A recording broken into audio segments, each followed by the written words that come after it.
డిఎస్సిలో ముమ్మాటికి అవకతవకలు జరిగాయంటున్నారు వైసీపీ నేత గుడివాడ అమర్నాథ్. స్పోర్ట్స్ కోటాలో 372 మందికి నేరుగా ఉద్యోగాలు ఇచ్చారని ఆరోపించారు.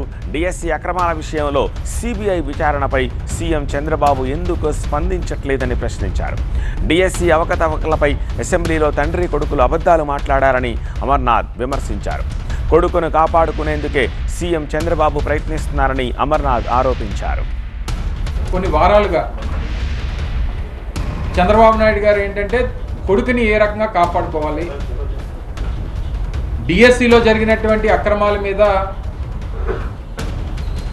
వస్తున్నటువంటి ఆరోపణల్ని, జరిగినటువంటి అవకతవకల్ని, వీటి నుంచి ఏ రకంగా తప్పించుకోవాలి,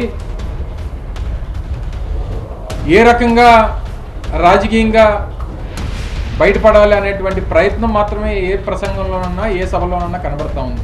డిఎస్సిలో చాలా క్లియర్గా అవకతవకలు జరిగినాయి. స్పోర్ట్స్ కోటాలో దాదాపు 372 మందికి నేరుగా ఉద్యోగాలు ఇచ్చేశారు. ఒక్కొక్క ఉద్యోగానికి దాదాపు 14 లక్షల రూపాయలు చెప్పిన బేరసారాలు జరిగినట్టు ఆడియో వీడియో క్లిప్పింగ్లు దొరికినా ఎందుకు ప్రభుత్వం సిబిఐ ఎంక్వైరీ వేయడానికి వెనకడుగు వేస్తూ ఉంది?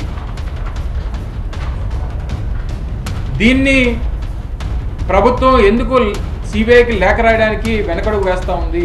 ఒక ఉద్యోగం కోసం 14 లక్షల రూపాయలు బేరమాడుతూ ఆడియో వీడియో క్లిప్పింగ్లు వస్తే అడ్డంగా దొరికిపోతే ఫ్లోర్ ఆఫ్ ది హౌస్లో అసెంబ్లీలో అన్ని రిమాండ్కి పంపించామని చెప్పి చెప్తారు. స్టేషన్ బెయిల్ ఇచ్చి పంపించినటువంటి వ్యక్తిని రిమాండ్కి పంపించామని చెప్పి తండ్రి కొడుకులు ఇద్దరు అబద్ధాలు చెప్తారు. మీ కొడుకుని కాపాడుకునేటువంటి దానికి ఈ తాపత్రయం దేనికి చంద్రబాబు నాయుడు గారు?